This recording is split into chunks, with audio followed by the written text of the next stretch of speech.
boat and a flag, like that's not an experiment. That's waves getting in the way. There's waves. That's not a proper experiment. There's a really clear thing with no waves. Take it a bit more seriously.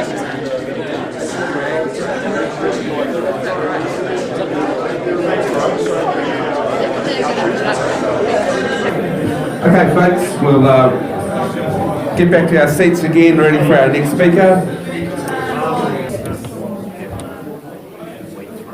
Okay, folks, we'll get underway again for the next session here at the FENS conference. Just before I introduce the next speaker, which will be Mark Sargent from the USA, we're going to do a short introductory video and then we'll invite Mark up to the stage. So just take your seats and maybe you can dim the lights and we'll start the video shortly. It's not a photo at all, man. It was made in photo. Stronger, people are realizing it, it's coming out in the media, you're hearing the term flat earth is becoming more normal, people are more open-minded to it. He's not wrong. A recent survey of Americans found that 2% believe the earth is flat. For the US population as a whole, that works out to be over 6.5 million people.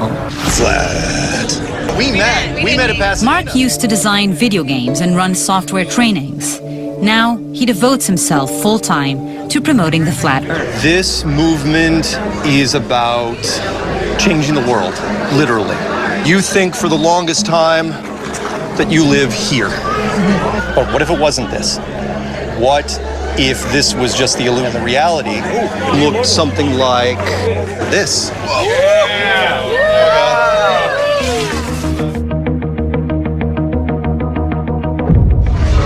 In a nutshell, you have the North Pole at the center, the continents splayed out organically on the sides. Antarctica has stretched around the entire outer edge like an ice wall. The sun and the moon are very, very small, and the stars are just lights in the sky. A giant planetarium. Your belief in the Earth being flat flies in the face of hundreds of years of evidence, of scientific evidence that the world is round. Not only that, we have satellite imagery. We have photos from space that prove that the Earth is round. Right. And nobody here believes any of that anymore. Oh, it's beautiful, Mike. It really is. So you don't believe that people traveled in space? No. Oh, it's much worse than you know. Okay. Meaning, the only reason NASA was founded in 1958 was to keep this thing under wraps as best they could. Why? Think of the shock waves. If all of a sudden you're telling a civilization that this model, this isn't it anymore, flat Earth is the last conspiracy anyone ever looks at. This is obviously going to be a real rip-roarer session coming up shortly. From Whidbey Island in Seattle, USA is our next speaker, Mark Sargent. He's known for his dedication to researching, accepting offers to attend conferences and being interviewed. And obviously he's quite happy to be controversial and get the message out there. His Flat Earth Clues series and books sets forth as evidence and proofs that we indeed do live on a level plane and can observe that in our everyday lives. Mark recently appeared in the Netflix documentary, right alongside Game of Thrones, I imagine, and that shows how mainstream this hot topic is becoming and the momentum that has gathered, especially in the last decade. Could you please welcome to the stage and buckle up for reality, Mr. Mark Sargent.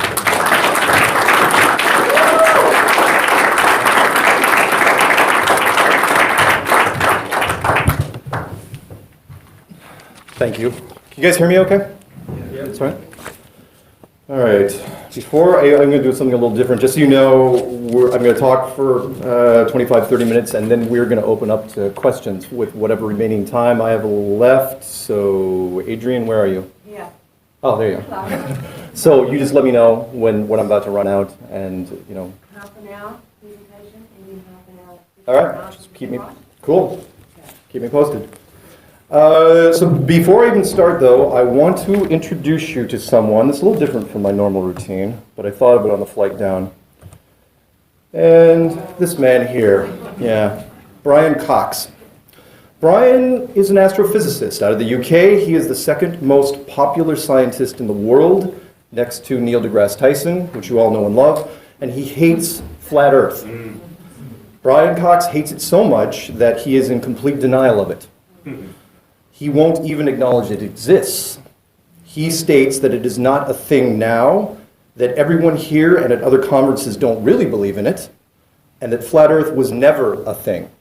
It's just a myth or a legend, and that no culture anywhere ever believed in it. No one, really. Well, I find that very interesting because there were a great many cultures that first looked at the world the same way, and they all drew the same thing. Let's rattle off some of them, shall we? I won't do them all. Greek, Navajo, Babylonian, Mesa, Japanese, Persian, Viking, Indian, Mayan, Incan, Hebrew, Australian. I'm sorry I don't have any New Zealand references for you. Chumash, I don't think that's New Zealand. Slavic, African, Sumerian, Mesopotamian, Norse, Hindu, Masonic. Little tip, when a secret society draws the world a certain way, you might want to pay attention. Islamic, Roman, Egyptian, Aztec, Arabic, all of these large groups saw the world like this. One I enjoyed more than most was made about 500 years ago in the Netherlands by a guy named Hieronymus Bosch. This one right here. It is called The Garden of Earthly Delights, and it opens to show a paradise inside. Interesting trivia about this piece. A replica of it hung above the childhood crib of Leonardo DiCaprio. Remember that one for later. It will come up. So it's 2019, here we are in New Zealand at a conference talking about the most insane topic to ever hit social media, flat Earth. And this is only one of many conferences that will be taking place this year. All of them working towards the goal of changing the world, making an old truth new again, and possibly, quite possibly, creating a new golden age. If I would have said those words to you even 5 years ago, it would have been considered the most extreme fringe science fiction. But today, the term and ideas are almost commonplace. So how did we get to this point? Why are you all here? How did flat Earth make it this far? How did we all get here? It is one of the most unlikely tales you will ever hear, with plot twists that would make Hollywood writers blush. But as I am fond of saying, the truth is often stranger than fiction. None of what I am about to tell you is secret information. Anyone can look up the record of what happened, but if you don't, I can assure you, every word of what I'm about to say is true. Time passes differently for people in flat Earth community, kind of like dog years. So when I say this story starts in 2015, some of you will say, oh, all the way back then? Yes, the good old days of 2015, when the United States had a different president, and well, really nothing else notable, which in hindsight was the partial reason why flat Earth started to take hold. On February 10th, 2015, I created the first of what ended up being the Flat Earth Clues series. And as some of you know, did not think it would gain traction. I put my name and phone number out there in the first video because apparently I enjoy abuse. I practically begged people to call me up and prove me wrong so I could get back to my sleepy little life in Boulder, Colorado. Almost immediately, I was set upon by people who wanted to know more. The emails started pouring in, and the phone calls came at all hours of the night. Podcasts wanted to do interviews. Students wanted details. And then there were the YouTube channels. Oh, so many YouTube channels. Rob Skiba called me and wanted to debate. During the show, you could feel his mind racing with new possibilities. After the second show, Truth Frequency Radio contacted me and asked if I would do a program of my own to talk about flat Earth and spread the word. And 2015 continued like that, a true grassroots movement, a true grassroots year for flat Earth. More channels dedicated to destroying the globe model appeared, and the entire conspiracy world took notice, because it was, and still is, the most hated and the most polarizing fringe topic there is. Professionals from different walks of life began to come forward. Military from all branches, pilots, engineers, surveyors, flight instructors, many going on record all singing the same tune. They had all heard about the curvature of the Earth and how it spins, but none of them used it in their calculations, even when they should have. As 2015 drew to a close, the topic had started to expand its different facets, discovering new ideas almost weekly, and enthusiasm was high, even though mainstream news viewed it as just another internet flash in the pan. They couldn't have been more wrong. At the beginning of 2016, seems so long ago, a Grammy-nominated rap artist named Bobby Ray Simmons Jr., known professionally as B.O.B., released a new single called Flatline. The song was unusual for two reasons. The first was that it included a long audio clip from astrophysicist Neil deGrasse Tyson as he described the Earth as being pear-shaped. The second was that it implied that the scientist in question was taking government money to hide the fact that the world was indeed flat. This is when the mainstream media first took notice, because it was new news. This was something they had never seen, and even before the media could fully digest the concept, the scientist in question did the unthinkable. He fired back. For reasons that continue to remain unknown to us, the leading face of mainstream science decided to make an appearance on Comedy Central, and then do a monologue against rapper B.O.B. on why the Earth isn't flat. He used no animations, no graphics, and made a point to use profanity at the end while symbolically dropping the mic on the topic. With the help of his nephew, Neil Tyson even made a response rap song. The effect it had was flammable. It was, without a doubt, the most interesting story to start off the year, and helped fuel the emerging flat Earth topic in social media. Between the two people involved, one in the music industry and the other in science, there was no way the average media editor could ignore it. The mainstream exposure exposed ordinary people who had never looked at the single conspiracy to the simple words that now echo everywhere: flat Earth. In droves, the general population searched for the reason why this was a headline, and they were pulled into the rabbit hole from which few could escape. And if you think that's the strangest thing to start off the flat Earth world in 2016, you would be sorely mistaken. Leonardo DiCaprio visited the Vatican, and guess what he brought up on camera? Flat Earth.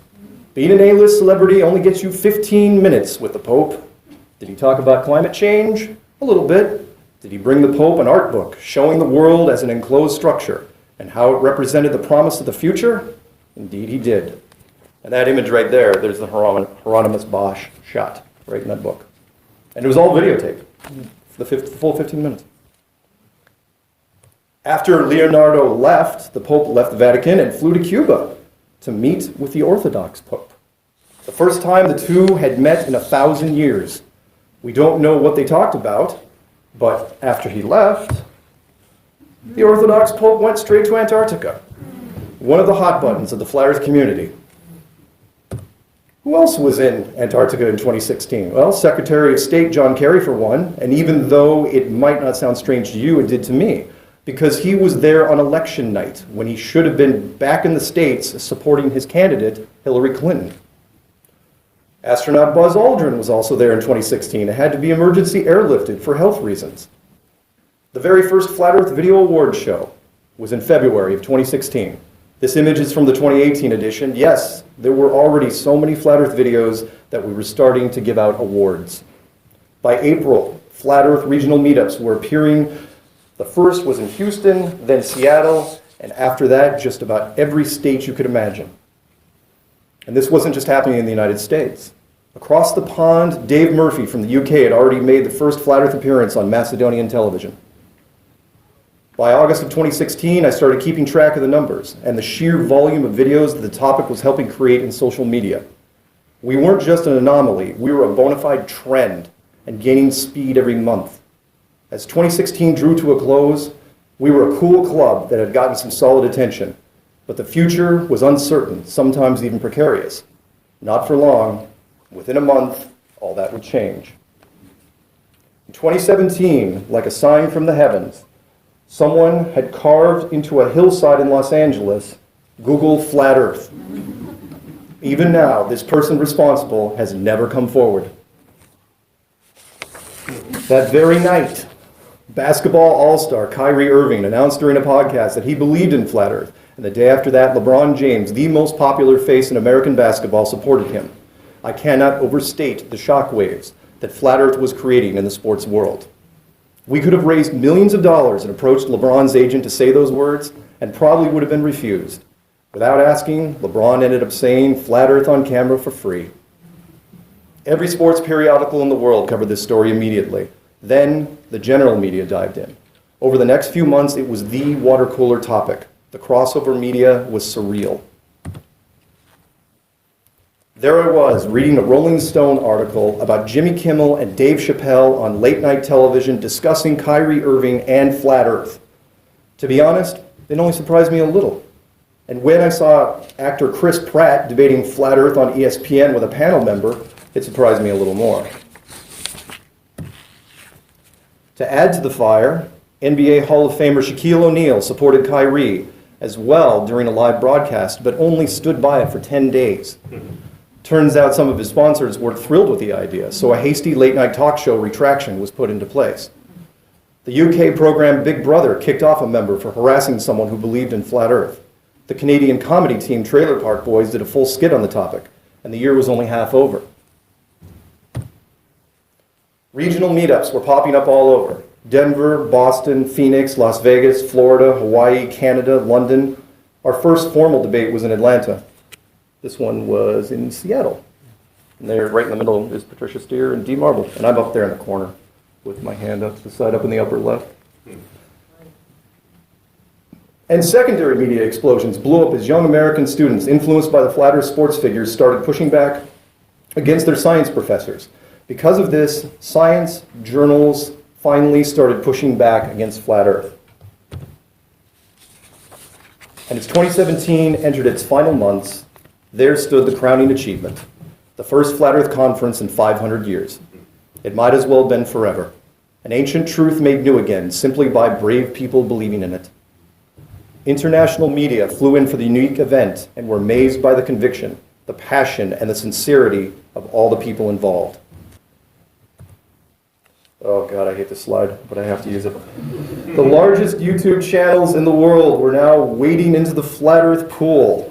Late night talk shows were taking shots at us almost monthly. I gotta get off this slide.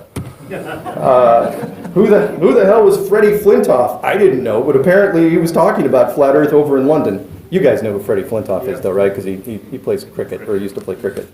Yeah. HBO, Vice, ABC, BuzzFeed, German television, Russian television, British television, Hustler magazine, university classes, radio stations.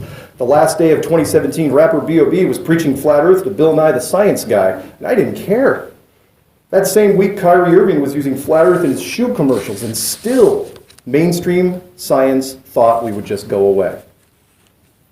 So what did we do in 2018? We changed gears.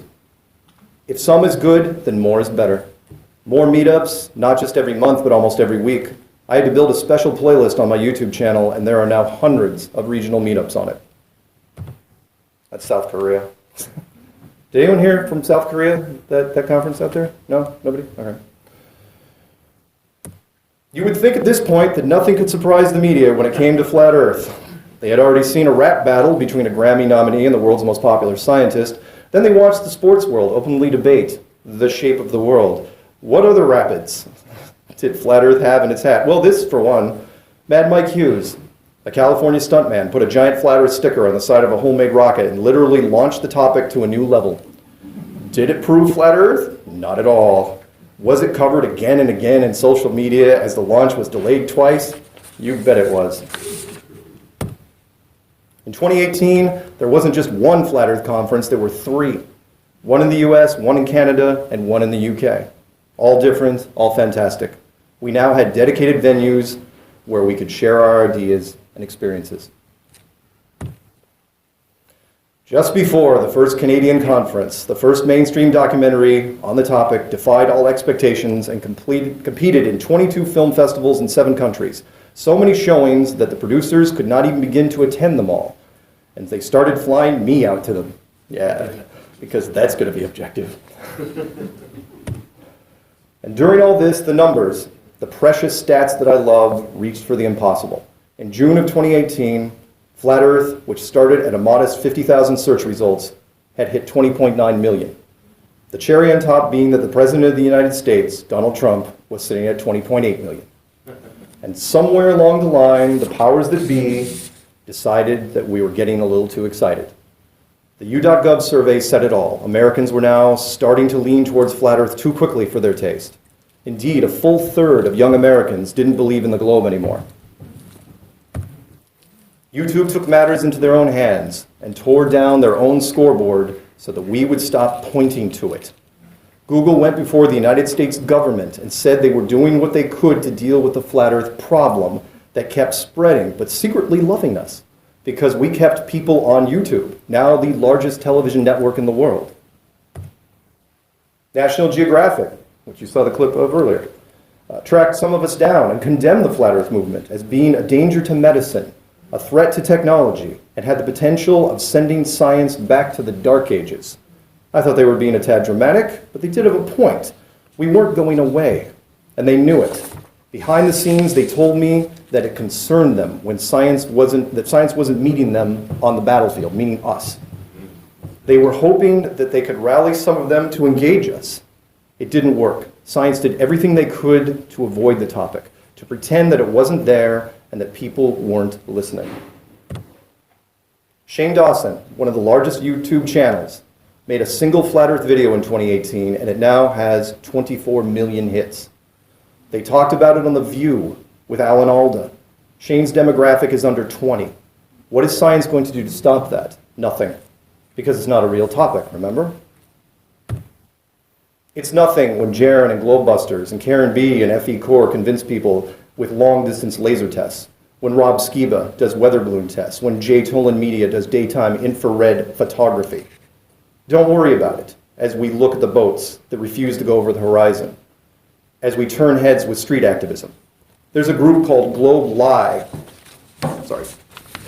that already finished a town-to-town tour in the UK, and in 2019 are going to extend it to Europe. We're just getting started. 2019 is the year of Flat Earth conventions. This year alone, we have events in Los Angeles, New Zealand, Calgary, Stockholm, UK, Amsterdam, Mount Shasta, California, and Dallas, Texas. This is my message to science. What is flat Earth? Well, you better figure it out quick, because we're bringing the fight to you. We've become one of the most trending topics in the world with almost no resources, and we did it in 4 years. We can break down your space stations, your images, and you better believe we're going after your theories, because that's what most of them are, just theories. It's 2019, and now we have an army. Channel after channel, rising to 6 figures on YouTube. Jaronism, Rob Skiba, Celebrate Truth, Controversy 7, Red Pill Philosophy, ODD Reality. And the 5-figure channels, I've literally lost count. Channels dedicated against NASA. Channels dedicated to experiments. Channels dedicated to debates against globalists. Channels dedicated to activism. So many different facets, it feels more like a school than an invasion force. But that doesn't make sense, does it? Or does it? Because every great army has an academy behind it, and we've created one from the sheer volume of our online content. In closing, I'd like to remind people of my mission statement. My name is Mark Sargent. I'm the freshman recruiter for a wonderful university/academy called Flat Earth. It is everywhere, just waiting for you to discover it. The people involved are kind, sincere, and most importantly, open-minded. I'm hoping that you will find what I found: knowledge, truth, and love for each other, the way this world was always supposed to be. Long live Flat Earth. Thank you.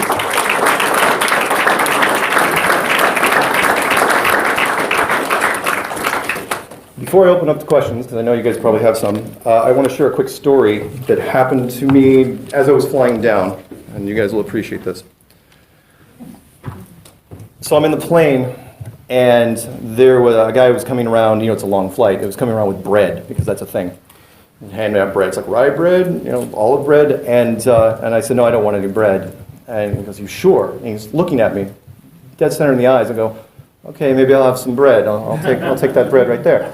I was pointing at the little garlic rolls, and he goes, yeah. He goes, you want that one because it's flat and round at the same time. And he's looking right at me, and it's like, right on, man. That's cool. Yeah, and he winks at me, and then he moves on, and he starts handing out more bread to people. And yeah, we have people everywhere. It's amazing. And I run into that all the time now. Granted, the Netflix thing did a lot of it, but anyway. So first off, thank you for inviting me down, and thank you for all coming. I know I'm going to be talking a little bit later with some other things that we're doing, the Q&A thing, the panel I think this afternoon, and the debate tomorrow. We actually, by the way, we have you guys didn't know this, but I'm going to point him out. Ready? Yeah. We have a globalist in the audience. He's actually doing a little research for the debate tomorrow. So yeah. There you go. Thank you. Know thine enemy. Yes. Anyway, hands. Anyone, comments, questions? You can ask about anything you want. Yes. What sort of feedback have you received about your vacuum chamber? The vacuum chamber test? That's a great question. And if you guys don't know the vacuum chamber challenge, because people have said to me, okay, first off, what would you do? What could somebody do to prove to you that the Earth was a globe? I say, okay, first off, you could do a 4K camera on any sort of capsule that leaves the Earth and goes out past the moon where the Earth turns into a globe below it. That'd be the easier way. But what would go a long way would be the vacuum chamber, which is, I always wondered about that, because if you look at some of the early NASA, and you can look at it, they're not hard to find, the early NASA tests of spacesuits, astronaut suits, in the late 50s, they were all using metal and plastics, and they were really, really clunky. But that's because that's what you need. You know, one of the laws of thermodynamics, you can't have pressure against non-pressure without some sort of barrier. And a soft barrier is going to go completely rigid. And so the challenge I put out there was, look, we've never had a problem with an astronaut suit ever. No one's ever died in an astronaut suit, never had any problems. So give me one of those astronaut suits. You know, we've had them since the 1960s. Put me in a vacuum chamber. Now, granted, I'm not going to go in alone. That's the whole goal. You know, I'd rather have somebody in science standing right next to me, maybe even you. And that's it. You know, put on the suit and then pull the switch and tell me what happens. Because I'm sorry, when it comes to whatever the magical thing is in that backpack, you know, I don't care about the oxygen levels or the heating or cooling or condensation or any of that. Tell me what magical thing is in that backpack that stops the vacuum of space. They have full articulation. They can manipulate their fingers. They can manipulate electronics. But no one has come forward. Sorry. So that was the backstory. No one has come forward with this yet, and I don't think they're going to anytime soon. Have some fun with it on YouTube. Type in, or Google, whatever you want to do, and type in flat Earth, just type in spacesuit vacuum chamber test. And you know what the number one is? The thing that comes up is James May. You guys know James May from Top Gear? Yeah, it's a big thing. He was like, and he wasn't even in an astronaut suit. He was in a G-force suit at like United States Air Force Base, scared to death out of his mind, you know, because they warned him. It's like, okay, in case horrible things happen, because if you get caught in a vacuum chamber, you know, and something goes wrong, yeah, it's a bad scene. So anyway, working on it. Yes. Anybody? Come on, don't be shy. Yes. What's the latest in regards to Antarctica? The latest when it comes to Antarctica. Oh, you mean like in addition to all that stuff that's happening? Actually, it's been fairly quiet as of late. After all that hoopla that we ran into, you know, that we saw, which was really, really strange. The Pope thing really was odd. It was just a weird year of headlines. No, nothing much happening in Antarctica at all, other than I think there was some of the claim that they went through it. They went from one end to the other, but if you look at the map, it's it's a very, very short dog leg. Plus, he was supposedly dragging 500 pounds. Not buying it. The treaty that we've all signed to protect Antarctica. 1959 Antarctic Treaty, yeah. Does that have a time period? Yeah. In fact, the Antarctic Treaty isn't up for debate until 2041. And that's a long ways out. You know full well they're just going to kick the can on that thing. I mean, why is it the only unbroken treaty in the history of treaties? Why can no corporation, and thank you for bringing that up. It's what bugged me, and I kind of touched on this in the clues, which was, what bugged me about the Antarctic Treaty wasn't that it was there, it's that nobody was fighting it.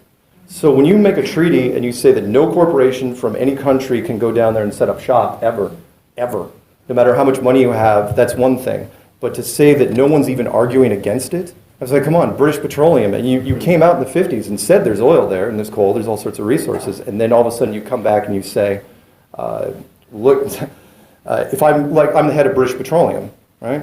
Well, what do you think I'm going to do? I'm going to run a full-page ad every week in the London newspapers and say how great it would be for my company to go down there. Nobody even whines about it. It's like it's, again, when you become an economic power, you're told to sign this treaty. And he says, yeah, you can't go down there. Only military scientists. Now, can you go down there as a tour group? Yes. In fact, the New Zealand dollars, I think it's, about 18, 19,000, maybe even a little bit more. Well, actually, it's closer for you guys. But anyway, you can go down there and have your picture taken with penguins on the coastline, but that's it. That's all you can do. Who's actually enforcing that? Because not every country signed that treaty. So if say someone from Tonga or Samoa wanted to go down there and have it, you would stop them. And everybody would stop. All the countries that did sign it. I mean, it is bulletproof. It's really. I mean, when you look in the end, and again, it's not a secret. You guys can pull down the PDF of the Antarctic Treaty. It's extremely detailed. You have to pay a massive amount of fees. You have to have multiple countries' permissions. And plus you got to have the reasoning. One of the best parts about Antarctica, the way it was designed, again, I love the way this place was designed, is that it just screams go away. I mean, the whole thing is just one giant go away sign, and that is, forget about the 200-foot wall of ice that's most of the coastline. Most of the continent sits at 14,000 feet, and altitude sickness kicks in at about 7,000 feet. And then you have no indigenous animal life or plant life, no ancient civilizations as far as we know, except for maybe the secret ones. And so why are you there in the first place? That's the big negative reinforcement. You know why nobody goes down there? Why would you go down there? It's a horrible place. Just terrible. Not all of it is ice. Like there's thermal places where there's no ice. But it's so warm. And sure. People actually swimming naked. Well, what can I tell you? Nobody's going down there anytime soon. Again, only take pictures. Well, like the weird thing was like how cliche was that the Pope had that picture taken with penguins around him on the beach. Anyway, sorry. Go ahead. Is censorship having any impact on us? Yeah. Censorship has changed recently. And by that I mean that YouTube was helping us. If you guys don't know already, YouTube and Google were helping, the parent company of YouTube is Google. And I think there's even a parent company above them, but let's not get into that. But up until very, very recently, they were helping us. I mean, we were being recommended all the time. That was the big thing. In fact, there was a great little article about a guy who used to work for YouTube, and they asked him, at the beginning of last year, they said, why are so many, what is the algorithm to get things recommended for you? So you're watching YouTube, it's like, recommended for you, potato salad, tractors, banana nut cake, whatever it is. But there were so many things that were leaning towards flat Earth, and he said, well, if the average person that gets into flat Earth watches 20 videos in a row, what do you think we're going to recommend? But then it got to be a problem to where there were too many. I mean, we were getting recommended to, again, like you're looking up potato salad, it's like 5 flat Earth videos for you. And so we were getting recommended all the time. And then, so eventually people just got tired of it. So, there was a Senate committee thing and the government got involved and they were asking him, and so now we're supposedly getting recommended less. But it didn't matter because by that time, every major YouTube channel had covered the topic. To where, again, if you type in flat Earth into YouTube right now, without any filters, the channels is just a who's who. I mean, everybody has covered this thing. And why wouldn't they? It just keeps trending. It never stops. Questions? Yeah. I'll get to you. Sorry to get around as it's a bit complicated, but it's like politically in New Zealand there's a lot of like with environment, environment, and they're putting more like taxes on farmers because of they're destroying the environment. There's a lot of environmental stuff around which are getting the political rules, like farmers going to be taxed harder, and that. So like with global warming and that sort of thing, like is it real? Is it real? Like what's happening with global warming? Like our daughter's watching this series we haven't seen it on what's it? David Attenborough, and it all talks about the Antarctic melting and is that stuff true? Like, or is it just the political? Is it true? I've got mixed feelings on it because in fact, it's weird that you mentioned that. Over the last year, I have gotten an uptick in questions. Everyone will say, do you believe in climate change and is global warming going to be affecting anything regarding this? It's like, okay, well, if it is an enclosed model, you know, kind of what you see there up on screen in the corner, if it is an enclosed model, I mean, I can't think of a better example of how to display greenhouse gases, because up until now, greenhouse gases were just gases that went up and then flew off into space. But if it's an actual greenhouse, if it were actually an enclosed system, then you might have some problems. Now, does that mean that, I mean, again, mixed feelings, because they changed the term from global warming to climate change for a good reason, because global warming is a pretty scary term as it gets worse and worse. Do I think it's real? I do, because I've seen weird weather in places that I shouldn't, and there's a lot of weird stuff happening, because why not? If it is an enclosed system, think of it like this way. If you're in a car and you have the air conditioning running and somebody brings in a propane lantern in the back seat, right? Well, the air conditioning system is going to compensate ever so gradually for that propane lantern. Now bring another one in, and another one, and another one in.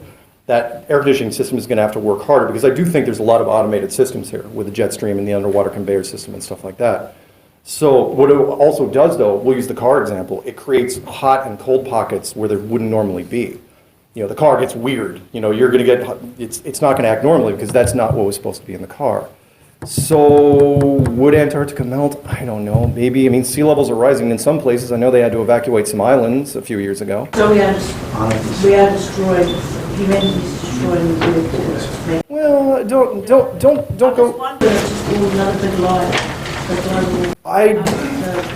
I don't know, because I believe in the glass half full type of thing. It's like, don't think that, I mean, are we destroying it in some ways? Yeah, human beings have an impact on things, of course. I mean, the internal combustion engine, there's billions of them running at any given point, anywhere. So that's going to create something. But if the system is going to compensate in some way, the question is, how much can it take? How much load can it take before eventually, and I'm not to get off too much because I know there's media listening, which is, you know, before whoever built this place gets involved. And that's, you know, what I think eventually would happen, because if this place is a giant machine, call it God's footstool, call it whatever you want, then eventually if we start making enough, you know, noise in one way or another, I think someone else might get involved. That's just me, though. Anyway, sorry, you. Yes. Why no flat earthers haven't murdered yet? Haven't murdered? Yes. Why flat earthers haven't been attacked? No, I mean, many why haven't they killed me? Bears have murdered everywhere so far, but no flat earthers. We are still safe. Why? Oh, okay. So why hasn't anybody come out of flat earthers yet? Yeah, no, that's a good question. I get that probably at least once a month, which is, I mean, Patricia remembers. I mean, she and I got a knife threat a couple of years ago, but it was silly. It was a guy who was on a 6-day meth bender, and he was just typing stuff. And then he apologized he apologized in an email and used his real email address. It's like, you probably shouldn't do that legally. But whatever. Seriously, the email was called Death Threat Apology Number 2 with Corrections. I'm not making that up. And it was all about how when he wrote it, he wasn't on crack, because I initially thought he was on crack. He said, no, I was actually on a 6-day meth bender when I wrote it.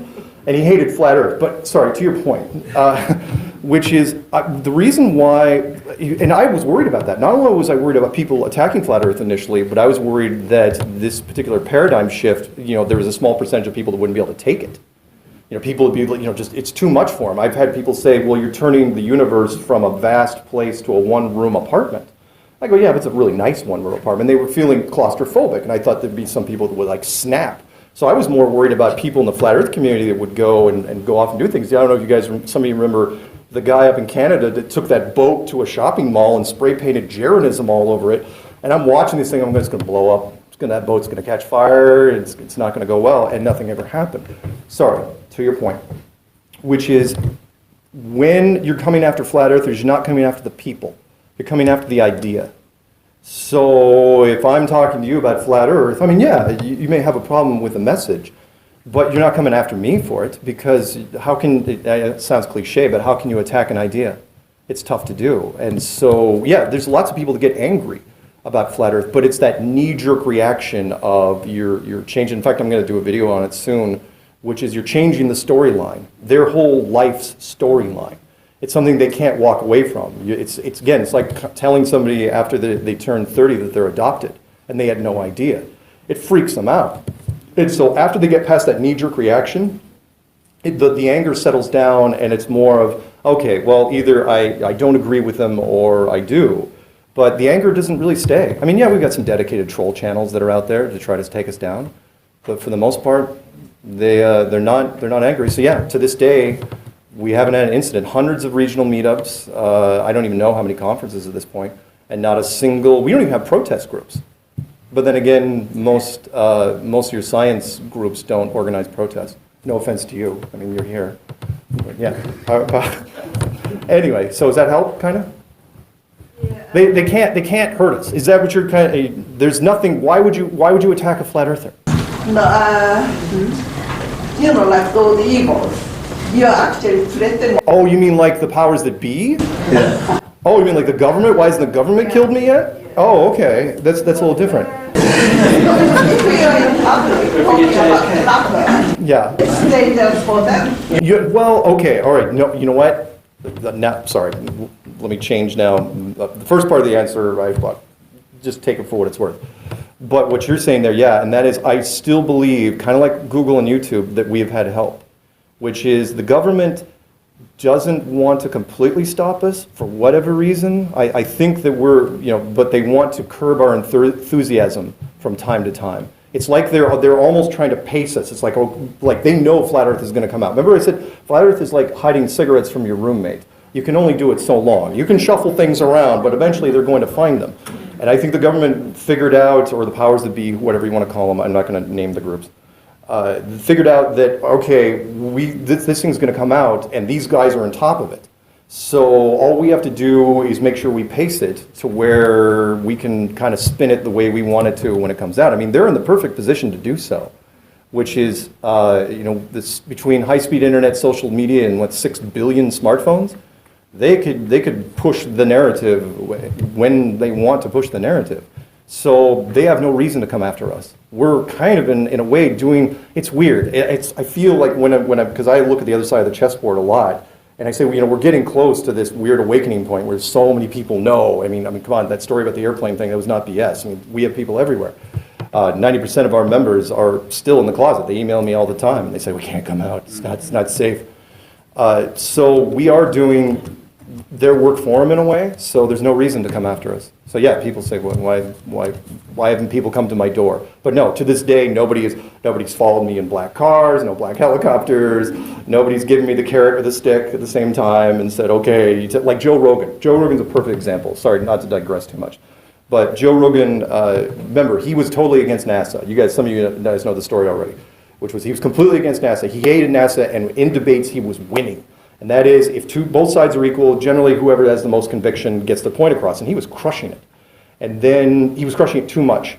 And then all of a sudden he goes dark. Nothing, he's not around for a while. Then a year later, he comes out with a brand new show on the Sci-Fi Channel with a year contract, and the very first episode he recants every bad thing he ever said about NASA. Right there. And it was like, okay, every conspiracy person, his credibility was gone. It was absolutely, now he has one of the biggest podcasts in the world. So no, that is not happening. That has not happened to me. Since I never got married and never had kids, it's a little easier for me. So they can't bribe me and they can't really threaten me at this point. So hopefully that helps. How much time do we have left? Where is she? You, go ahead. Until they cut me off, I'm not leaving. One, we got 10 minutes. Okay. What's your theory about satellites? Satellites. Okay. Satellites, do I think they're real? Yes, I do. I've seen them myself. I take night vision binoculars. I used to do it for years when I was out in Colorado in the high mountain air and watched a whole bunch of satellites flying around. Do I think most of them were put up there by rockets? No, I do not. Mostly because most of you I know have looked it up, and that is the high altitude NASA balloon program started in the late 1950s, and they refined it. Like, it's hard to refine balloons, but the balloons stayed the same, but the packages got bigger and bigger to where now they're lifting, and this, again, no secret, there's videos of it, when it goes horribly bad. So they can take payloads of 4 tons, which is, I'm sorry, I'll screw up the conversion for you guys, but that's 8,000 pounds. And when it goes sideways, and they release them, down here, and when it goes sideways in the wind, it'll crush just about any car that runs into it. So do I think there's satellites up there? Yes, I do. Again, rockets, no. No, I don't. Why would you? Why would you spend that much money when you can just launch most of them by balloon? Just a close follow-up. So the ISS, the International Civil Station. What's your theory about that? Because, I mean, I'm sure we've all seen it, and it does go quite fast. Right. So just... Okay, do I think there's something up there? Yes, absolutely. There's people many times that said, oh, I've seen the ISS, it's a transit in front. Great, fantastic, I've seen it too. What is it? I have no idea. Are there people in it? Not a chance in hell. Oh my God, I could start, I could spend 2 hours just talking about the ISS. That is, you can look them up really quick. Look up ISS hairspray, ISS harnesses, ISS green screen. It goes on and on and on. Not to mention that the entire ISS defies all known laws of pressure, which is it's an aluminum and plastic housing that's sitting in a negative whatever torr vacuum field it is, and that thing should have ruptured instantly, and it doesn't. But I mean, the hairspray thing alone, it's not, the production values, and I was interviewing with somebody earlier, and he was saying, maybe we asked that very question. He goes, maybe I should be talking to production guys. I go, yeah, you should. Because the production value they use in the ISS is just abysmal. I mean, why in the world would you take, first off, you're not going to have anyone with long hair anyway, but if you have a woman that has long hair, you're not going to have it go straight up like the Bride of Frankenstein. It's going to be flowing all over the place. It's going to be moving around. It's stiff as a board. And it's like, why didn't you put a hat on them? Why didn't you pull their hair back? There's like half a dozen things you could do better than what they did. What the thing they should have done, though, is just killed had everyone shave their heads. But why, that loses the personality. So. Hey, before I go, because I know we have a few minutes, any other questions real quick? Because I wanted to show you something real quick with this. And hopefully it shows up pretty well. This is just a routine shot from Apollo 12. And I like to throw this out there just for people there in the audience. This is like the first time looking at this and they're going, flat Earth, it's ridiculous, it's crazy. And maybe you came here with a friend, maybe you're the +1, you're going, oh man, this guy's nuts. One of the first things people do is they lean on the space program. And this shot is just a routine shot from Apollo 12, 1969. I'll email it to you if you want. It's got the little details at the bottom of it. And I'll leave it up on screen when I leave. And that is, I try to show people like it's because they have a hard time. One of the litmus tests I give to people is, before I even go into flat Earth, is do you believe in the moon missions, yes or no? And if they say yes, I go, okay, fine. Take a look at this little routine shot here and tell me if you see anything that's wrong. And the longer you look at it, the more you realize that they've had some real problems. And of course, the obvious, we'll rattle them off real quick. Forget about the stars in the background. That's too easy. We won't even talk about it because that's like the only thing that people bring up. The shadows going in intersecting directions, and that is, you have one light source, and there you have shadows going in 4. This is not a time-lapse photo. If it was a time-lapse photo, you'd see something completely different. You'd see a blurry astronaut all over the place, and there'd be all sorts of movement. The only way you could get those shadows going in 4 different directions is if the light source was really, really close. And well, it can't be really, really close. The hot spot is literally behind this guy. I mean, if the only way you could do that is if the sun was only about 50 yards behind, and by that I mean a giant spotlight. No blast crater underneath the moon. I mean, this thing has 10,000 foot-pounds of thrust, and it's landing in what appears to be volcanic ash. And there is no splay pattern. Where is the bare rock? Why don't we ever see bare rock? They're always walking around in this ash. It's like nobody ever gets to the hard stuff underneath. Not to mention the capsule looks like it was put together by a homeless person that was on a 6-day meth bender. Probably the same guy that threatened me with what I think he said was a 24-centimeter knife, and I had to do the conversion at that point. I just wasn't scared anymore. The spacesuits, which don't make any sense. And of course the satellite, because of the thermodynamics thing with spacesuits, should have been, if you guys remember that Christmas story, that Christmas movie with a little kid, where he gets his mother bundles him all the clothes. I can't put my arms down. That's what it would have been like. And of course, last but not least, the transmitter. And that is the transmitter that they're using here had maybe a range, I think it was a VHF transmitter if I'm not mistaken, maybe had a range of 50 miles. And yet they did full motion video, conference calls, and the whole 9 yards with 238,000 miles away with pinpoint precision, and they did it in 1969.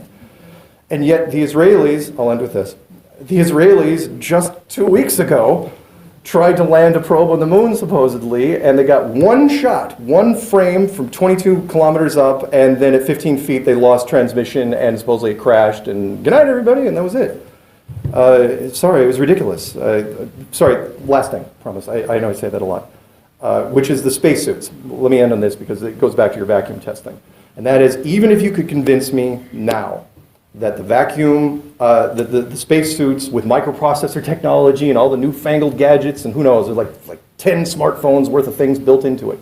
Even if you could convince me that that could do something against the pressure of a vacuum now, in 2019, tell me how they did in 1969 with analog, with no battery technology. I mean, Duracell wasn't even a thing back then, so how'd they do it? Anyway, are we, Adrian? What, we get one more? What? Developing we have people everywhere. Yes. Theme. Yeah. Do you have closet scientists that you interact with? Yes. Yes.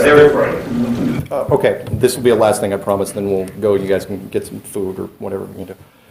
Which is, as you know, I have a subject matter list. I highly recommend it to anybody. It's on my YouTube channel. It's subject matter testimony list by people, and it's all branches of the military and guys like that.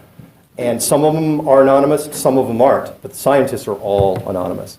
They are really, really gun shy about it. There's, in fact, okay, small world story. Last thing I swear, and that is, I did an interview with a group out in Los Angeles called The Fallen State, and they were trying to call up people. You know, I did it against a physicist out there in Southern California named Jeff Zwerig, right?